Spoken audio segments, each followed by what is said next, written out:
일단 현 시대가 그 이제 헌법이 주목받고 있는 시대인 건 분명한 것 같습니다. 저기 헌법 제34조 6항에 보면 국가는 재해를 예방하고 그 위험으로부터 국민을 보호해야 한다. 그 보호하기 위해 노력해야 한다라고 되어 있습니다. 그런데 이제 제가 알기로 이제 75명, 30분 정도가 사망하시고 45명 정도가 중상 또는 경상의 피해를 입으셨어요. 그런 내용을 볼 때 사실은 이 산불 대응은 우리나라 정부의 실패라는 것은 너무나도 명확합니다.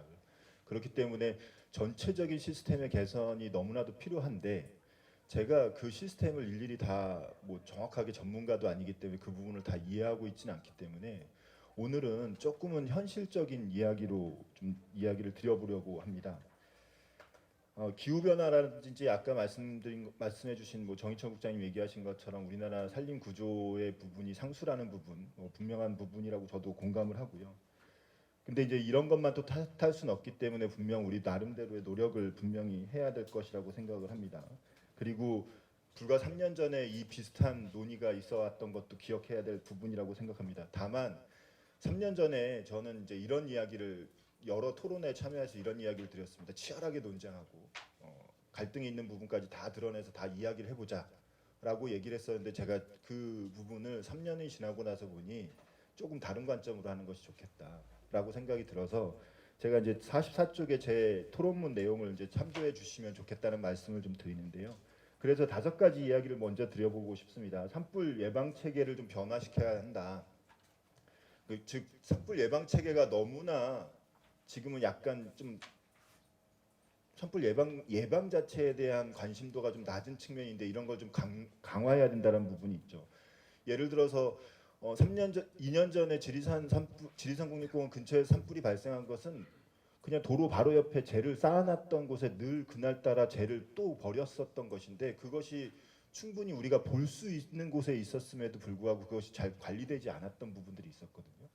그런 부분들을 감안한다면 예방 체계의 전반적인 강화가 매우 중요하다라는 말씀을 드리고요. 또 한 가지는 대형 산불의 발생을 원천적으로 막는 것은 굉장히 어려운 부분인 것 같습니다.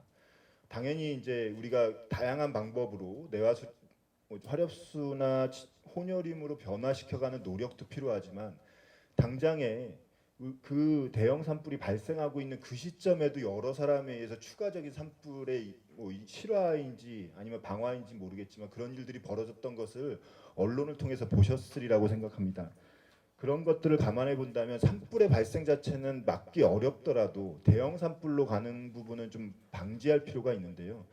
기존에 이제 언론 보도에서 내용을 보니 지자체의 임차일기가 산불 진화의 골든타임이라는 부분을 지키지 못하는 것이 한 40%, 산림청의 진화일기가 산불 골든타임을 지키지 못하는 것이 한 28% 정도 된다는 보고가 좀 있었습니다. 그래서 이러한 부분들은 단순하게 이제 시스템적인 문제뿐만 아니라 진화 헬기의 수적 부족도 굉장히 큰 부분이라고 생각이 됩니다. 그래서 이러한 부분들이 좀 개선돼야 될 필요가 있다고 생각이 들고요.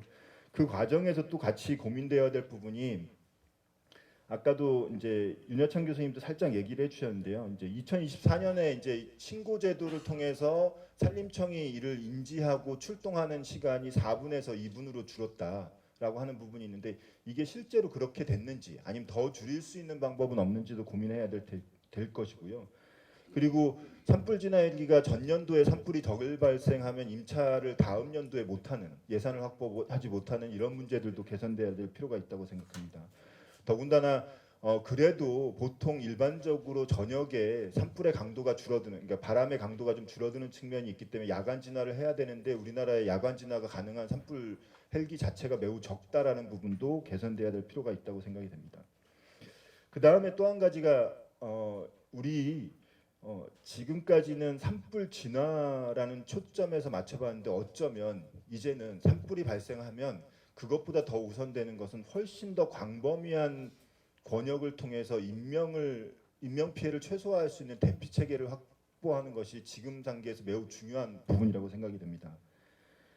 그래서 그 다음으로 또 한 가지는 다들 언론을 통해서 많이 보셨으리라고 생각이 되는데요. 산불 진화에 투입되는 인원분들이 저는 마스크를 쓰고 갈 줄은 몰랐습니다.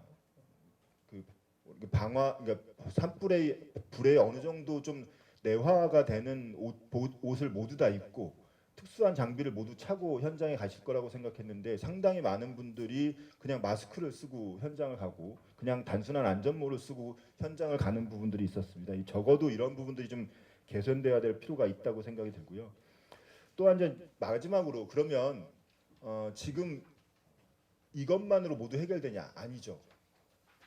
우리가 여기 오늘에도 사실은 이제 논란이 있는 부분, 논쟁이 있는 부분들도 있습니다. 그것을 외면하자는 것은 아닙니다. 다만 이 논쟁이 우리가 지금 시급하게 대응해야 할 부분들을 모두 가리고 그 부분으로 논쟁으로 확대되는 것은 좀 방지했으면 좋겠습니다. 가령 예를 들어서 딱 한 가지만 이제 제가 여기에서는 여러 가지 내용들을 썼지만 한 가지만 얘기를 드리자면 임도를 통해서 산불을 진화할 수 있다는 이야기는 당연히 말도 안 되는 얘기라는 건 너무나도 잘 압니다. 다만 이 얘기가 어디서 나왔냐라고 하면 그건 연구자에 의해서 나온 이야기가 아닌 거죠.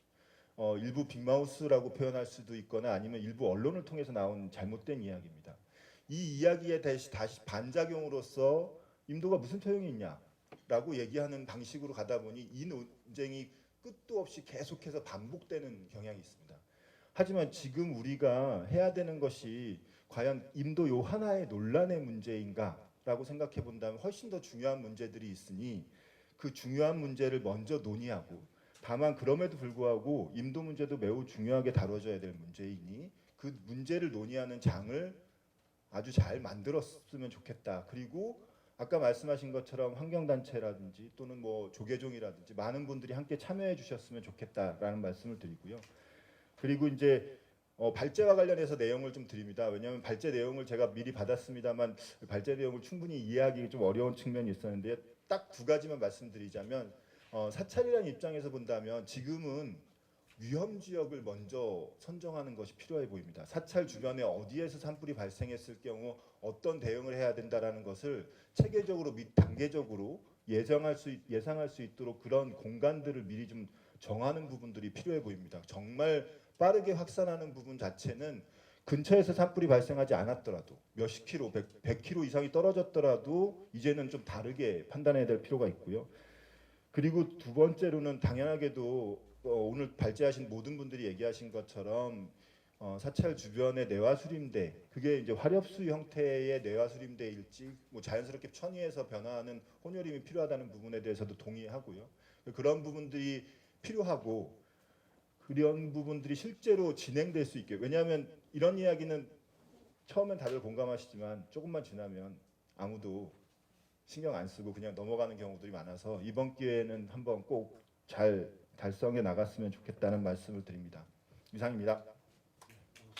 예.